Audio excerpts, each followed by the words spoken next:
Senhor presidente, senhores e senhoras vereadores, bom dia. Estou aqui em nome da Fundação Universidade de Caxias do Sul, a melhor universidade brasileira no quesito inovação, a única universidade comunitária da nossa região e uma das universidades que sofrem a consequência da PEC 133, que tem como relator e seu proponente o senador Tasso Gereissati. Era a PEC da reforma da Previdência, cujo objetivo inicial era tão somente incluir estados e municípios na reforma da Previdência.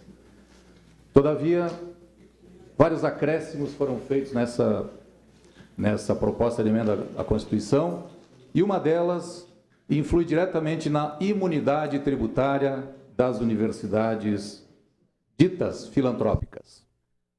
Há um movimento forte nacional de todas as instituições educacionais, no sentido de suprimir essa proposta do senador Tasso Gereissati, por uma razão muito simples. Hoje, o artigo 195, parágrafo 7º da Constituição Federal, estabelece essa figura que se chama a imunidade tributária, que nada mais é do que proibição de cobrança de contribuições previdenciárias para as instituições que praticam ensino, saúde e assistência social, daquelas modalidades relacionadas no artigo 203 da Constituição Federal, assistência ao idoso, ao adolescente, à família e assim por diante. Vários movimentos e reuniões foram feitas com o senador Tasso Gereissati e houve uma grande preocupação dos interlocutores. Toda vez que se falava com ele e sua assessoria, se percebeu que não havia a compreensão exata do que se estava falando. Notoriamente, se confundia imunidade com isenção, assistência social com beneficência e com filantropia. Tudo é diferente, mas se tratava tudo da mesma forma. Por várias vezes, o senador Tasso Gereissati justificou a sua proposta dizendo: não é possível manter assim, é preciso haver o equilíbrio da Previdência. Existem universidades e hospitais com grandes estruturas físicas, onde investem um valor significativo nessas estruturas, cobram muito caro por seus serviços e não pagam a Previdência dos seus funcionários. Analisando esta fala isoladamente, tem algum sentido, obviamente.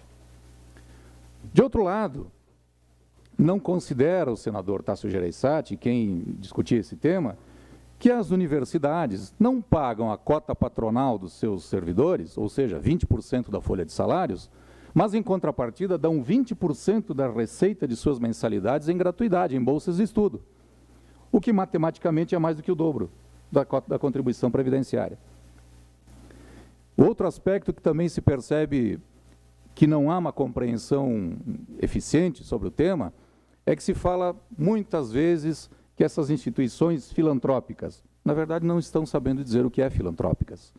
Hoje, uma instituição filantrópica, no seio da nossa comunidade, muito poucas fazem filantropia pura. Filantropia significa fazer gratuidade, fazer assistência social, é um modo de fazer assistência social sem receber nem um centavo sobre isso, gratuidade plena. O que as instituições como a Universidade de Caxias e outras tantas universidades comunitárias fazem é beneficência social. Tanto é que nós temos o que se chama hoje Certificado de Entidade Beneficente de Assistência Social, SEBAS, e não filantrópica.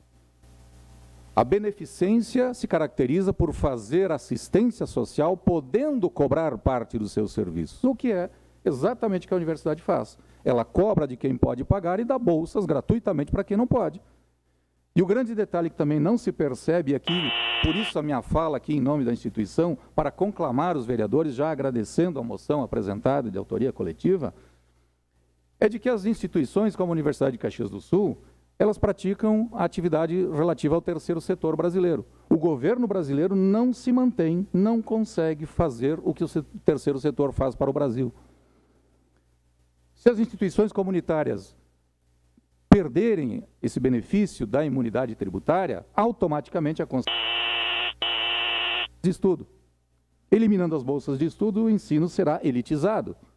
Aquele necessitado que não tem acesso ao ensino por ter carência de recursos não terá mais opção de estudar. Essa é a consequência imediata que muitos não veem nesse aspecto. E aí é que entra o terceiro setor, fazendo toda essa assistência social.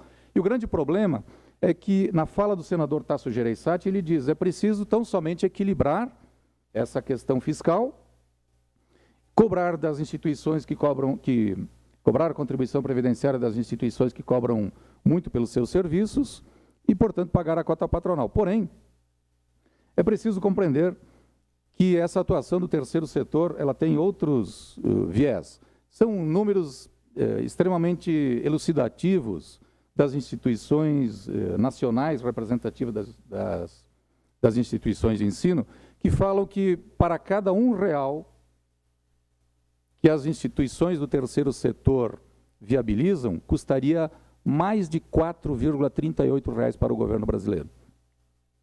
Se os beneficiados hoje com bolsas de estudo pelas instituições particulares tivessem que ser absorvidos pela universidade pública, custaria R$ 7 a mais para o governo federal. Além de, obviamente, não conseguir atender toda a demanda. Só aqui em Caxias do Sul, na Universidade de Caxias do Sul, fala-se em números redondos 4.000 bolsas. No Rio Grande do Sul, serão 100.000 alunos que deixarão de ter acesso ao ensino superior. Então, o impacto é muito grande. O que se vê claramente é que, no artigo 195, parágrafo 7º, da Constituição Federal, hoje, na sua redação, ele contempla a imunidade tributária para quem pratica assistência social, lá do artigo 203 da Constituição, família, adolescente, idoso e assim por diante, educação e saúde. Na proposta do senador Tasso Gereissati, a educação fica de fora. Então, entre o que ele fala e o que está escrito, há uma diferença muito grande. Então, a intenção das instituições de ensino, e também o motivo de eu estar aqui, é para envolver as comunidades, pedir o apoio das instituições representativas das comunidades para fazer esse movimento forte, nacional, para demover o senador Tasso Gereissati de levar adiante essa proposta. Nos últimos dias, tivemos alguns indicativos de que isso possa acontecer. Até então, não nos parecia muito factível essa situação, ele estava bastante inflexível. Só para concluir, presidente, é uma injustiça muito grande que se faz quando se argumenta que retirar a imunidade das instituições comunitárias, ditas filantrópicas, equivale a fazer equilíbrio fiscal. Isso é uma grande mentira, porque isso representaria algo em torno de 3% no máximo do que se pretende arrecadar com a reforma da Previdência. Mais do que isso, se é para falar de equilíbrio fiscal, temos que lembrar dos impostos que a União está autorizada a cobrar. Há 31 anos a União pode cobrar, por exemplo, o imposto sobre grandes fortunas. E não cobra. No entanto, se pretende cobrar de quem não tem fins lucrativos, mas não se cobra de quem muito lucra. Então, não tem sentido em falar em equilíbrio fiscal. Então, fica aqui esse registro, falo aqui e transmito os agradecimentos do nosso presidente da Fundação Universidade de Caxias do Sul, José Quadros dos Santos, e também do nosso reitor, professor Evaldo Cuiava, e conclamar a todos para que possamos replicar esses argumentos, esse movimento para tentar realmente demover o senador Tasso Gereissati e levar isso adiante. Que é apenas uma etapa, presidente, senhores vereadores. Se for retirada esta proposta na emenda constitucional, não resolve puramente o problema, porque já há uma proposta, um projeto de lei complementar que também trata deste assunto, que também tem alguns perigos que podem resultar exatamente com o mesmo objetivo do senador Tasso Gereissati. Pelo menos é proposta de um deputado federal gaúcho, deputado Bibo Nunes, com quem a gente consegue ter uma interlocução um pouco mais facilitada, até pela localização. Agradeço o espaço, bom trabalho a todos e que possamos ter êxito nessa caminhada. Muito obrigado.